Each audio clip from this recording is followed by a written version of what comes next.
Hello बच्चों, आज हम लोग पढ़ लेते हैं 6 क्लास के chapter 8 getting to know plants. देखिए, इसमें आपको कुछ बातें पढ़नी है। जैसे आपको पढ़ना है कि हर्ब्स, सर्ब्स एंड ट्रीज क्या होते हैं, फ्लावरिंग और नॉन फ्लावरिंग प्लांट्स क्या होते हैं।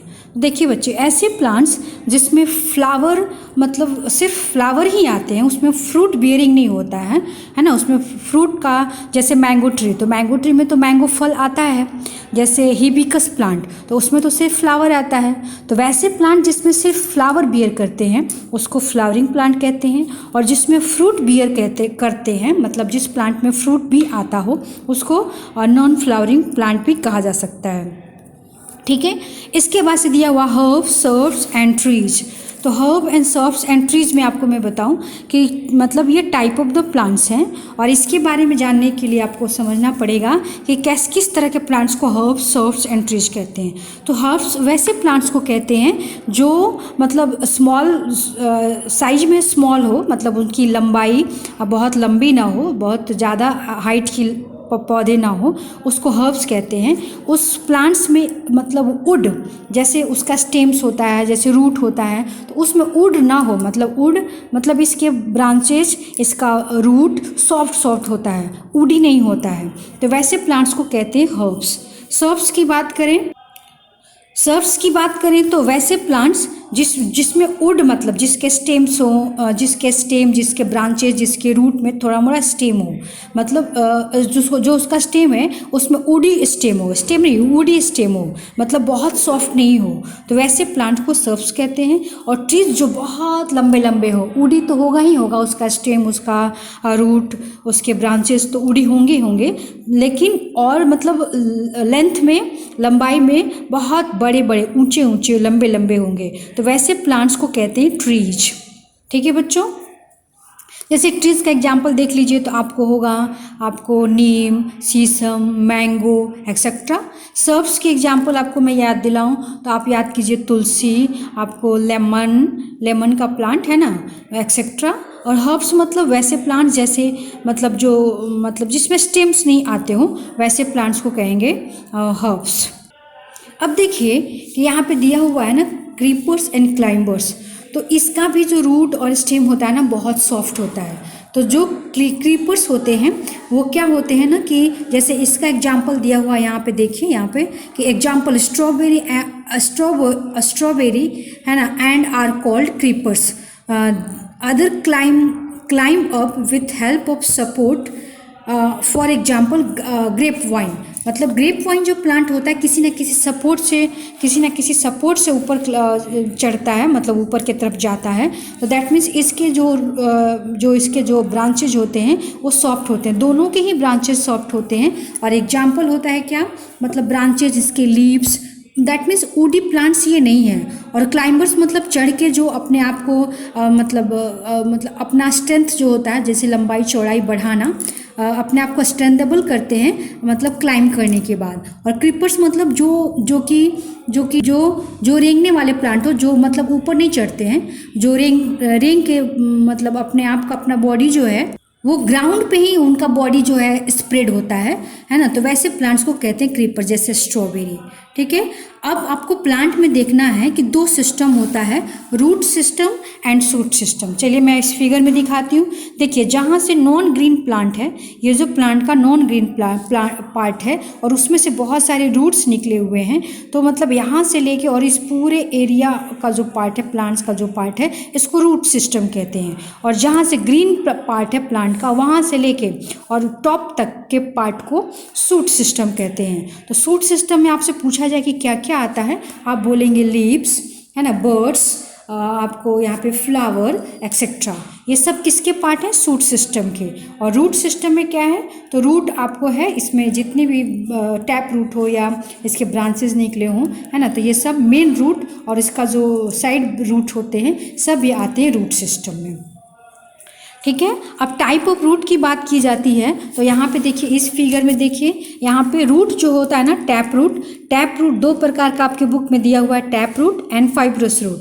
तो टैप रूट जो होता है वो मेन जो ये पार्ट होता है ना, यही मेन, ये थोड़ा सा स्ट्रॉन्ग होता है, थोड़ा सॉलिड होता है, एकदम फाइब्रस नहीं होता है, और इससे फिर ऐसे निकले रहते हैं। तो इस तरह के रूट को टैप रूट कहते हैं। और यहाँ देखिए, जैसे ये फाइब्रस रूट है, यहाँ पे कोई सॉलिड सा पार्ट नहीं है, सारे के सारे रूट्स हेयर लाइक स्ट्रक्चर्स हैं, फाइबर्स जैसे हैं। तो इस तरह के रूट को फाइब्रस रूट कहते हैं। जैसे आप ओनियन, जैसे पैडी, ये सब किस में आ जाएगा, फाइब्रस रूट में आ जाएगा।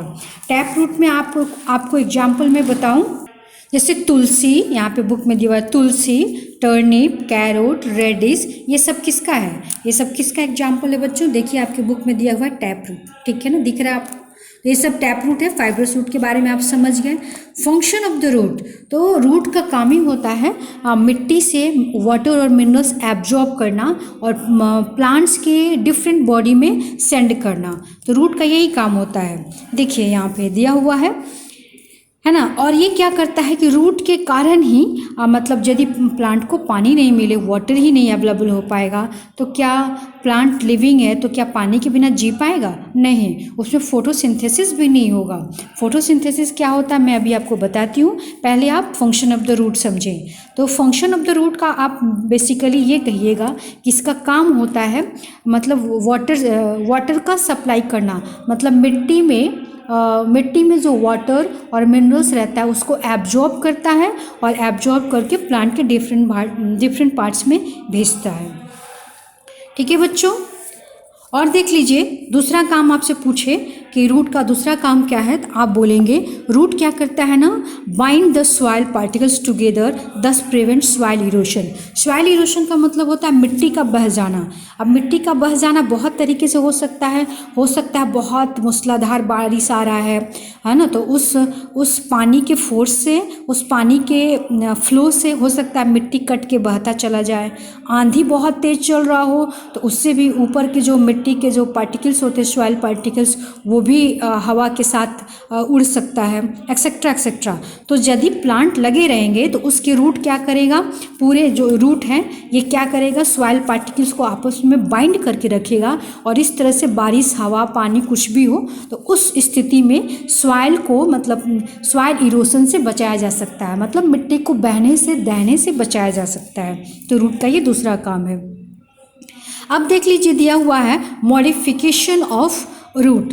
तो आपको जानना है कि रूट में मतलब क्या क्या मॉडिफिकेशन हो सकता है। तो यहाँ पे आपको कुछ एग्जांपल दिया हुआ है, जैसे ये किस तरह का रूट है, तो टैप रूट है, रेडिश, आपको कैरोट, टर्निप, ये तो सब मतलब हम लोग ये खाते तो हैं, लेकिन प्लांट का कौन सा पार्ट खाते हैं, रूट पार्ट खाते हैं, है ना। यहाँ पे देखिए, तो ये इनको कहा जाता है modified form of the root. और इसमें क्या है, हमारे लिए फूड रिजर्व है, तभी तो हम इसको कंज्यूम करते हैं एज अ फूड, है ना।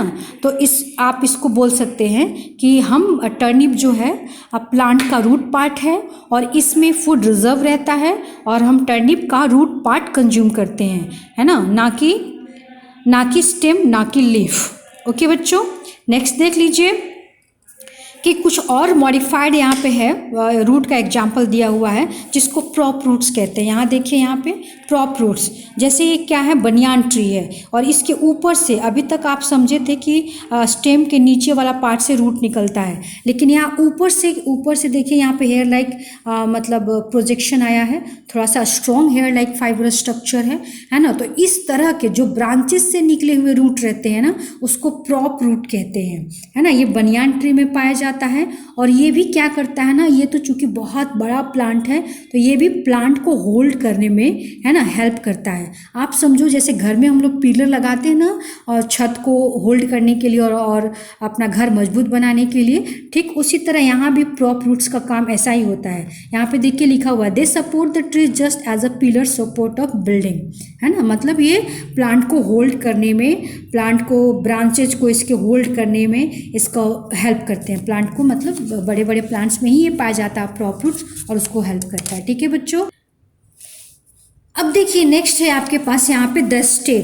तो स्टेम क्या होता है आपको मालूम है कि रूट का ऊपर वाला जो पोर्शन होता है उसको स्टेम कहते हैं। और वो स्टेम का काम क्या होता है, stem keep the plant upright, उसका काम होता है प्लांट को सीधा रखना, है ना। और इसी स्टेम से न्यू न्यू ब्रांचेज निकलते हैं। जब ब्रांचेज निकलेगा तो लीव्स भी आएगा, फ्लावर भी आएगा, फ्रूट भी आएगा, है ना। ये क्या करता है कि वाटर ट्रांसपोर्ट करने में हेल्प करता है। रूट तो सिर्फ वाटर एब्जॉर्ब करता है ना, लेकिन ऊपर तक पहुंचाने में, मतलब टॉप पार्ट तक वाटर को पहुंचने में हेल्प कौन करता है, स्टेम करता है।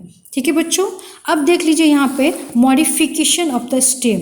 Stems are modified to give support. ऐसा क्यों होता है, मतलब ये अलग अलग तरह से जो स्टेम हम लोग पढ़ते हैं उसका टाइप पढ़ते हैं, तो नेचर ने ऐसा क्यों किया, तो नेचर ने ऐसा इसलिए किया ताकि प्लांट्स के डिफरेंट पार्ट्स को सपोर्ट मिल सके।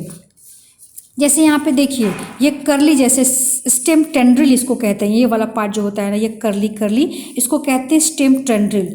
और ये क्या करता है ना, ये टेंड्रिल मतलब लीव्स को, ब्रांचेज को, ये जो ब्रांचेज हैं लीव्स हैं उसको सपोर्ट करता है, मतलब होल्ड रखने में, मतलब जहाँ वो है वहाँ बना रहे और ऊपर की तरफ प्लांट और ग्रो करता रहे। तो इसके लिए मतलब ये हाइट को, है ना, मतलब इसके वेट को, मतलब ये क्या करता है, होल्ड करता है, और इसके कारण प्लांट जो होता है ऊपर की तरफ ग्रो करते रहता है। तो आप सीधे सीधे बोलिए कि स्टेम टेंड्रिल्स जो होता है वो क्या करता है, यह मतलब ये जो स्टेम टेंड्रिल जो होता है ये मॉडिफाइड स्टेम है ना, मॉडिफाइड स्टेम है, और ये मतलब प्लांट को सपोर्ट करता है और उसको होल्ड मतलब खड़े रहने में। ठीक है बच्चों, यहाँ पे देख लीजिए stems are modified to store food, इसमें कोई डाउट नहीं है। जैसे हम लोग यहाँ कुछ फिगर देख रहे हैं जिंजर का, पोटैटो का, तो ये प्लांट का कौन सा पार्ट है, स्टेम पार्ट है, और यही हमारे लिए फूड स्टोर करता है, हम इसको कंज्यूम करते हैं एज अ फूड, है ना। तो आप बोलोगे कि stems are modified to store food, मतलब प्लांट्स के कुछ पार्ट होते हैं जो स्टेम, जिसका हम लोग स्टेम पार्ट कंज्यूम करते हैं एज अ फूड, और उसमें फूड स्टोर रहता है। कुछ ऐसे कैक्टस का प्लांट है यहाँ पे बच्चों, तो कैक्टस में तो लीफ नहीं पाया जाता है, लेकिन चूंकि प्लांट है तो फोटोसिंथेसिस तो होगा। फोटोसिंथेसिस का मतलब होता है फूड का प्रोडक्शन, फूड का प्रिपरेशन प्लांट के अंदर। आप तो जानते हैं कि प्लांट अपना खाना खुद बनाता है, तो कैसे बनाएगा, अभी तक हम लोग पढ़े थे कि प्लांट अपना खाना लीफ में बनाता है, लेकिन कैक्टस के पास तो कोई लीफ नहीं होता है, तो फिर ये कैसे बनाएगा। तो ये क्या करेगा ना, इसका स्टेम पार्ट में ही, है ना, मतलब इसमें स्टेम पार्ट में ही इसका खाना बनेगा। जैसे यहाँ पे देखिए, cactus plant grow in desert where there is very little water to prevent loss of the water from the surface of the leaves. These are modified to become spines, मतलब जो कांटे निकले हुए हैं ना, ये पानी इसमें से लूज ना हो सके, इसके लिए ये मॉडिफाइड फॉर्म, मतलब मॉडिफाइड हो गया है। देखिए किसका मॉडिफाइड फॉर्म है ये, तो यहाँ जो लीफ है इसी के ये मॉडिफाइड फॉर्म में पाए जाते हैं, और जिसको स्पाइंस कहा जाता है। स्पाइंस आपका ये लीफ का मॉडिफाइड फॉर्म है। It is green stem in the cactus that perform the functions performed by the leaf in other plant including preparation of the food. That means ये स्टेम पार्ट ही food बनाता है, ना कि leaf. मतलब cactus में leaf नहीं होगा तो खाना नहीं बनेगा, आप ऐसा नहीं कह सकते हैं। मतलब कैक्टस का स्टेम ही फूड प्रिपेयर करता है। ठीक है बच्चों, नेक्स्ट देख लीजिए लीफ के बारे में बताऊँ आपको। यहाँ लीफ का स्ट्रक्चर देखिए आप सीधे देखिए, लीफ के डिफरेंट स्ट्रक्चर्स होते हैं। जैसे बीच से जो लंबा सा गया है ना, बीच से जो लंबा सा गया है उसको मिड वेन कहते हैं। जो साइड से मोटा मोटा सा निकला हुआ है उसको साइड वेन्स कहते हैं। और इस साइड वेन्स और मिड वेन्स के बीच में भी कुछ वेब जैसा स्ट्रक्चर, मतलब नेटवर्क जैसा स्ट्रक्चर दिख रहा है, जिसको क्या कहते हैं, नेटवर्क ऑफ द वेन कहते हैं। ठीक है, तो आपको लीफ में वेन टाइप ऑफ वेनेशन भी पढ़ना है। मतलब टाइप ऑफ वेनेशन का मतलब होता है कि वेन जो है किस रूप में अरेंज्ड है, क्या इस रूप में अरेंज्ड है या इस रूप में अरेंज्ड है। देखिए यहाँ पे मतलब लैटरली अरेंज्ड है या रेटिकुलर फॉर्म में है। तो जब यहाँ पे जाल जाल जैसा रचना होता हो, नेटवर्क जैसा रचना होता हो वेन्स का, तो उसको बोलते हैं रेटिकुलर वेनेशन। लेकिन जब सीधा सीधा सा हो, कोई बीच में जाल जैसा रचना नहीं बनता हो, सीधा सीधा सा वेन्स दिखता हो, तो उसको बोलते हैं पैरेलल वेनेशन। एग्जाम्पल यहाँ बनाना है, बनाना लीफ है उसमें मिलेगा आपको, और रेटिकुलर वेनेशन आपको मिलेगा या हिबिस्कस जो प्लांट होता है अड़हुल का फूल, उसमें मिलेगा। लीफ ब्लेड किसको कहते हैं? ये जो किनारे वाला पार्ट होता है ना, इसको लीफ ब्लेड कहते हैं। ये जो फ्लैट पार्ट है उसको लीफ लैमिना कहते हैं। वेन समझ में आ गया। और जो स्टॉक है, जो लीफ का स्टॉक है, उसको क्या कहते हैं? पेट्यूल्स कहते हैं। ठीक है, तो ये सब स्ट्रक्चर है किसका? लीफ का। आपसे फंक्शन पूछा जाएगा तो आप फंक्शन बताएंगे कि लीफ का काम होता है फोटोसिंथेसिस करना, दैट मीन्स खाना प्रिपेयर करना, फूड प्रिपरेशन, है ना। The process by which leaf make food for plants in the presence of sunlight, air and water, that is called photosynthesis. और क्लोरोफिल भी होना लीफ में ज़रूरी है। ये लीफ में ही क्लोरोफिल पाया जाता है और इसके प्रेजेंस में ही खाना बनता है। तो आप कह सकते हैं कि लीफ में क्लोरोफिल पाया जाता है, प्लस वहाँ पे एयर भी पाया जाता है लीफ में, और वाटर भी वहाँ अवेलेबल होता है। इसलिए प्लांट के लीफ में ही खाना प्रोड्यूस होता है, यानी फोटोसिंथेसिस होता है। अब देखिए यहाँ पे फोटोसिंथेसिस तो हो गया, आप समझ गए। अब आप देखिए कि फोटोसिंथेसिस के अलावा भी लीफ क्या करता है। क्योंकि फोटोसिंथेसिस के अलावा फूड रिजर्व भी करता है कौन? लीफ। और साथ में इसी लीव्स में स्टोमाटा भी रहता है। तो ये लीव्स में चूंकि स्टोमाटा रहता है, यहाँ पे देखिए इस लीव्स में स्टोमाटा भी पाया जाता है। तो ये एटमॉस्फेयर से कार्बन डाइऑक्साइड मतलब लेने में हेल्प करता है। यहाँ जो स्टोमाटा पाया जाता है ये एयर मतलब एटमॉस्फेयर से CO2 लेने में हेल्प करता है। तो इस तरह से यहाँ एयर भी पहुँच गया, रूट से वाटर भी पहुँच गया, क्लोरोफिल तो है ही है, सनलाइट तो मिलेगा ही। तो इस तरह से फोटोसिंथेसिस की प्रोसेस होती है प्लांट्स में। ठीक है बच्चों, थैंक यू। नेक्स्ट वीडियो में आपको मैं फ्लावर के बारे में बता दूंगी।